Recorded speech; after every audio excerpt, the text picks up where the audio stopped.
말씀의 식탁. 하루 한 장 역대기상 묵상.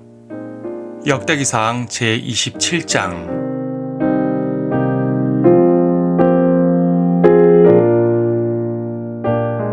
27장 23절을 보겠습니다. 그러나 다윗이 20세부터 그 이하로는 그들의 수에 넣지 아니하였으니 이는 주께서 이스라엘을 하늘들의 별들같이 많게 하리라고 전에 말씀하셨음이더라. 이 장은 다윗이 통치체제를 정비하는 장입니다. 왕국의 중앙조직과 지방조직을 정비하는데 중앙조직은 각 24,000명으로 구성되어 있는 족장 천부장 체제입니다.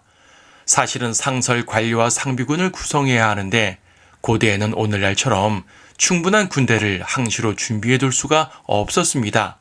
전쟁을 하게 되면 각 지방에 있는 백성들을 군인으로 모아서 전쟁했습니다. 그게 20세 이상의 백성의 수를 센 이유입니다. 그들은 백성이자 곧 군인입니다.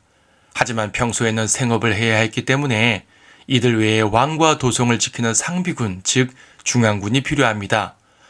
다윗은 28만 8천 명으로 구성된 군인들을 12달로 나누어서 2만 4천 명씩 해당 달에 예루살렘에 올라와 중앙군의 역할을 하게 했습니다. 각 부대 내에는 천부장들과 백부장들이 있고 또 족장들이 있어서 군사의 역할뿐 아니라 행정관료의 역할도 수행했습니다. 지방조직은 이스라엘의 각 지파를 그대로 활용했습니다. 르우벤, 시므온, 유다, 이사칼 등 각 지파들은 오늘날처럼 각 도의 역할을 했고 이에 따른 장들이 선임되었습니다. 다윗은 각 지파를 중앙 집권적 통치체제 아래로 배치하여 왕에 의해 효과적으로 다스림을 받게 했습니다. 특이한 것은 갓과 아셀 지파가 보이지 않는다는 것입니다. 아마도 주변 지파들과 묶여서 한 행정체제로 조직되었을 것입니다.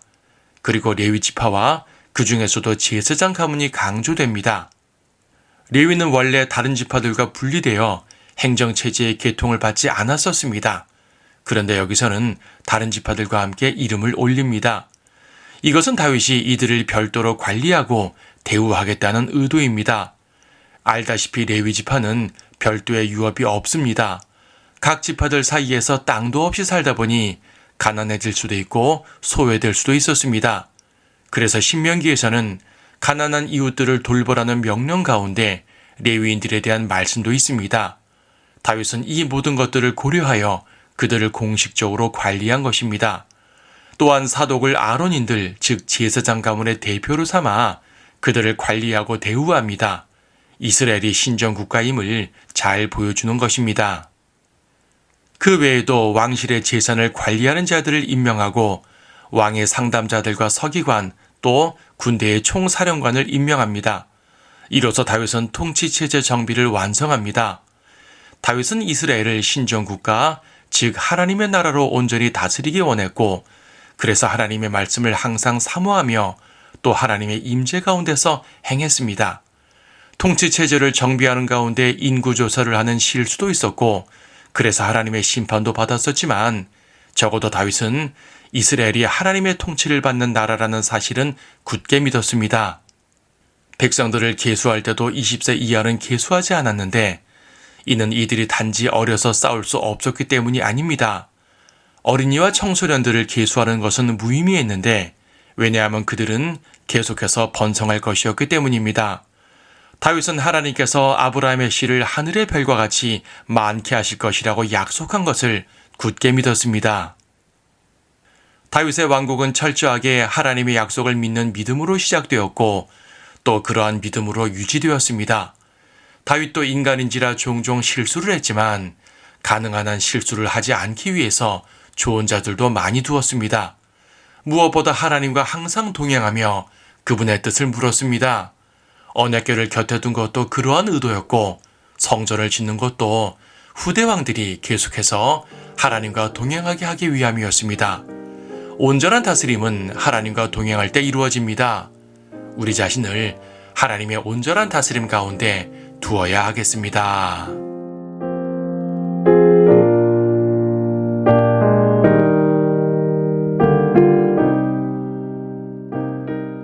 역대기상 27장 이제 이스라엘 자손이 그들의 수대로 즉 족장들과 천부장들과 백부장들과 왕을 섬기는 관원들이 그 서열대로 모든 일을 하면서 연중 매달마다 들어가고 나가고 하였으니 각 서열에 든 사람이 24,000명씩이더라. 첫째 딸을 위한 첫 서열은 삽디엘의 아들 야소보암이 다스렸고 그의 서열에 24,000명이 있더라. 페레스의 자손 중에서 첫째 딸을 위한 군대의 모든 대장들의 우두머리가 되었고 둘째 딸을 위한 서열은 아호아인 도대가 다스렸으며 그의 서열 중에서 미클롯도 주관자가 되었더라. 그의 서열에도 역시 24,000명이 있더라. 셋째 딸을 위한 군대의 셋째 대장은 선임 제사장 여우야다의 아들 브나야며 그의 서열에는 24,000명이 있더라. 이 사람이 그 브나야니 그는 30명 가운데 막강하여 30명을 거느렸고 그의 서열에는 그의 아들 암미사밧이 있더라. 넷째 딸을 위한 넷째 대장은 요압의 형제 아사엘이며 그 다음은 그의 아들 스바다요. 그의 서열에는 24,000명이 있더라. 다섯째 달을 위한 다섯째 대장은 이스라엘 사무시오. 그의 서열에는 24,000명이 있더라. 여섯째 달을 위한 여섯째 대장은 드코아인 이케스의 아들 이라요. 그의 서열에는 24,000명이 있더라. 일곱째 달을 위한 일곱째 대장은 에프라임 자손에 속한 플로닌 헬레스요. 그의 서열에는 24,000명이 있더라. 여덟째 달을 위한 여덟째 대장은 사르인들에 속한 후사인 시프케요. 그의 서열에는 24,000명이 있더라. 아홉째 달을 위한 아홉째 대장은 베냐민인들에 속한 아네토신 아비에셀이요. 그의 서열에는 24,000명이 있더라.